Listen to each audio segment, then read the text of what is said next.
dans cette vidéo, nous allons voir la première famille de filtres et ça s'appelle tout bêtement Essentiel et ça porte très bien son nom puisque vous allez pouvoir donner un look à votre image et corriger ses principaux défauts juste en utilisant ces filtres-là. Et le premier que l'on va voir, ça me fait un peu rire parce qu'il s'appelle Accent amélioré par AI, donc intelligence artificielle. Et c'est juste qu'en une glissière, vous pouvez quasiment dire qu'on va rendre l'homme inutile et votre présence ici inutile. À savoir, le logiciel va tout seul décider de ce qu'il faut faire sur une image. Et le truc, c'est quand on met à plus 100, on se rend compte qu'il a fait probablement 90% de ce que j'aurais fait moi sur cette image.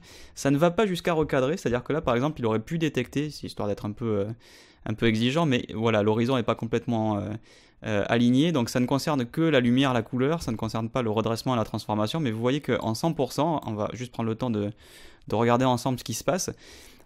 Si on doit décrire cette image, on la décrirait comme sous-exposée au premier plan. Il y a une zone qui est quand même un petit peu bouchée au niveau des ombres. Alors c'est au soleil couchant, puisque le soleil commence à être assez à ras vers là-bas sur l'horizon, et on le voit d'ailleurs sur les façades. Comme on est en haut, qu'il y a de la perspective atmosphérique, tout ce qui est au loin est un petit peu diffus, il y a un voile, parce qu'accessoirement vous avez pas mal de particules en suspension à New York. C'est une ville qui est quand même relativement polluée, ou en tout cas l'air est pas forcément, vous voyez pas aussi loin à l'horizon que si vous étiez à un endroit où il n'y a pas de voiture et de présence humaine, évidemment. Donc du coup elle est très voilée, donc ça veut dire que les couleurs sont désaturées, et que même d'un point de vue exposition, si on regarde l'histogramme, on ne touche pas le bord droite de l'histogramme, ce qui veut dire que les éléments qui sont les plus clairs ne sont pas complètement blancs. Donc ça veut dire que les tons clairs ne sont pas suffisamment clairs, donc ça manque légèrement de haute lumière. Au niveau des contrastes, par contre, on est bon, puisque les basses lumières sont bien présentes, c'est-à-dire que ce qui est sombre est très sombre. Mais voilà, c'est une image qui manque un peu d'équilibre, qui en plus à un certain endroit, c'est-à-dire localement dans la photo, est un peu bouchée, et en plus est assez fade. Et regardez ce que fait l'accent. Eh bien, vous voyez qu'il débouche en particulier cette zone-là, donc il le fait d'une manière locale, d'accord, il ne fait pas ça que sur toute l'image, et en plus il restaure la saturation, et il amène du détail. Donc déjà, en une glissière, vous avez fait une bonne partie du travail. C'est assez bluffant de voir ça. On peut amener d'autres images et se rendre compte qu'il ne va peut-être pas faire forcément tous les meilleurs choix pour vous. Mais regardez, on va prendre une autre image ici qui présente d'autres types de défauts, notamment une légère surexposition. Donc d'ailleurs ça me permet de vous montrer qu'on peut ouvrir autant d'images que l'on veut dans Luminar. Évidemment faites attention puisque les performances en prennent un petit coup. Ici je ne vais pas en ouvrir 50 parce que comme je vous l'ai dit j'enregistre avec une machine assez modeste qui a 7 ans. Mais ça me permet aussi de vous montrer à quel point le moteur est optimisé. Ici si vous avez un SSD ça s'ouvrira bien plus vite, mais on voit que ça reste quand même assez honorable pour un disque dur classique et un fichier de 6D qui est quand même assez lourd. Donc vous voyez que cette image elle est surexposée. Si on va dans ajouter des filtres et qu'on met l'accent, on va essayer d'anticiper ce qu'il faudrait faire. Donc clairement c'est surex à cet endroit-là. Vu que c'est un fichier brut, et on devrait retrouver de la matière, en particulier, vous savez que sur les capteurs CMOS, les hautes lumières ont toujours plus de détails que les basses lumières, ça veut dire qu'il y a plus de matière là-dedans. Alors je ne dis pas qu'il faut complètement cramer ces images, mais surexposer d'un diaph en général, ça permet d'aller chercher tout un tas de détails que l'on va pouvoir ramener dans le spectre visible. Alors que si vous sous-exposez, on va aussi pouvoir ramener du détail dans les ombres, mais moins fin et avec du bruit. C'est pour ça qu'il vaut mieux en général privilégier les hautes lumières plutôt que les basses. Donc ici il va falloir calmer un petit peu le jeu sur les hautes lumières, peut-être déboucher un peu le dessous du pont, et encore une fois c'est c'est assez fade comme image. C'est un pont qui est beaucoup plus coloré que ça à Berlin. L'eau mériterait d'être plus bleue, le ciel plus bleu, le pont plus orange, bref c'est un petit peu fade. Donc on va voir s'il s'en sort bien. Et vous voyez ici par exemple, et c'est pour ça que j'ai pris cette image parce que bon je m'y attendais, il n'a pas encore le réflexe de venir faire une reconstruction des hautes lumières à un endroit qui trahit une surexposition. C'est-à-dire que si on regarde ici à droite, il y a des tons bleus qui sont très clairs, trop, on voit que ça dépasse, et ça correspond à cette zone du ciel là-bas qui est très très claire. Or, en réalité, sur cette image, je sais qu'on peut retrouver des valeurs là-bas. Si j'utilise la roulette pour zoomer, et que je prends par exemple un développement RAW, eh bien quand je vais aller chercher haute lumière, regardez ce qui se passe, c'est quand même assez magique, là on voit bien la puissance du fichier brut. On se rend compte qu'on a plein de matière et on a même les traînées d'un avion qui était en train de passer là-bas et qui, quand je double-clique pour revenir à zéro, était évidemment complètement invisible. Donc là, clairement, Luminar va me chercher de la matière grâce à la puissance du capteur qui évidemment a plus d'informations dans les hautes lumières. Mais l'accent n'a pas eu l'intelligence de se dire tiens, cet endroit là-bas trahit clairement une surexposition et on va calmer un petit peu le jeu.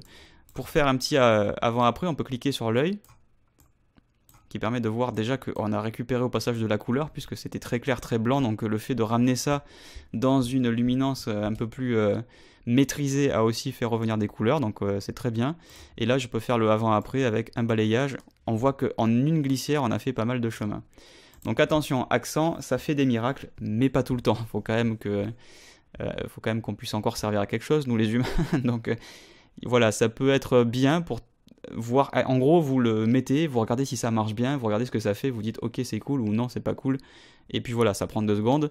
Néanmoins, le filtre que vous allez aller chercher tout le temps, c'est développement RAW, qui est en gros le kit, la trousse à outils, le truc qui va faire l'essentiel des retouches de votre image, puisque vous avez quand même bien remarqué si vous venez de Lightroom ou de Camera Raw ou d'autres logiciels, hein, parce que Lightroom n'a pas non plus inventé l'eau tiède, qu'on a des glissières qui sont exactement dans le même ordre, c'est-à-dire que température, teinte, exposition, contraste et ensuite ce groupe, avec les mêmes groupes en plus, suivi par clarté à la fin, c'est exactement la même chose que dans Lightroom, donc vraiment vous allez retrouver vos petits assez facilement, et en même temps c'est logique puisque on commence à régler une balance des blancs que l'on peut aller choisir nous-mêmes directement avec la pipette, c'est-à-dire on prend un élément blanc de l'image et on indique à Luminar, on dit à Luminar de dire ça c'est ce qui est censé être blanc, et du coup il réévalue en conséquence.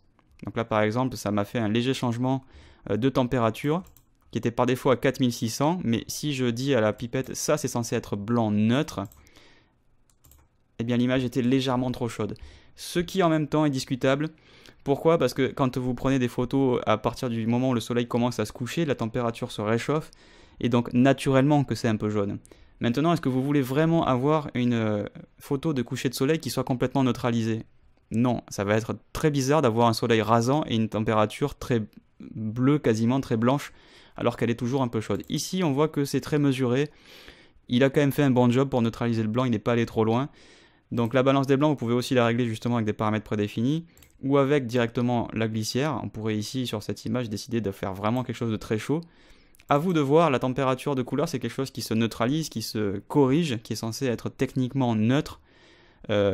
Mais c'est aussi une intention artistique, c'est-à-dire que votre photo, vous pouvez la vouloir un peu froide ou un peu chaude, ou complètement froide ou complètement chaude. Il n'y a pas de problème à ça, c'est vous qui décidez. C'est l'œil du photographe qui interprète sa photo et qui communique ce qu'il veut communiquer à travers ces clichés. Donc moi je vous donne ici des outils qui vont être autant des outils de correction, de neutralisation, c'est-à-dire rendre une image neutre, on va dire d'un point de vue académique, techniquement propre, même si ça ne veut pas dire grand-chose. Après, à vous de l'amener là où vous voulez d'un point de vue artistique. Donc en gros, on commence en général par régler la balance des blancs. La teinte, c'est la même chose, mais au lieu d'être bleu-jaune, c'est sur le vert et le magenta. Ça correspond en gros à ce que l'on trouve dans le mode lab, LAB, qui sépare la luminance de la chrominance, avec la chrominance exprimée sur 2 disques A et B, un qui va du jaune vers le bleu, l'autre qui va du magenta vers le vert. C'est exactement ça ici, c'est du lab, mais d'un point de vue humain, ce qui nous permet d'interpréter une photo comme étant froide ou comme étant chaude, c'est en fait un seul des 2 disques du lab que l'on va appeler température. Mais en réalité, ça aurait pu s'appeler A et B, et la luminance à part, et ça aurait fait la même chose. Donc ensuite, on a exposition et contraste. Ici, l'exposition, je me rends compte qu'elle est bien en fait de base. Il y a suffisamment de lumière partout, et ça c'est le job de l'exposition, c'est-à-dire de définir la quantité de lumière sur toute l'image, basse lumière, temps moyen comme haute lumière compris.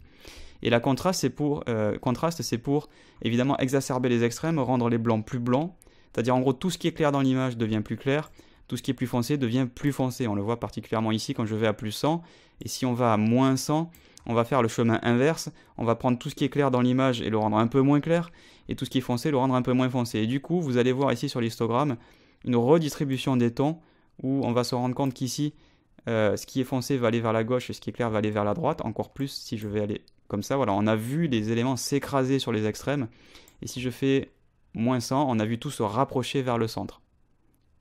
Donc pour double-cliquer, pour revenir à 0, donc double-cliquer sur une valeur, et hop, vous voyez qu'on revient à 0.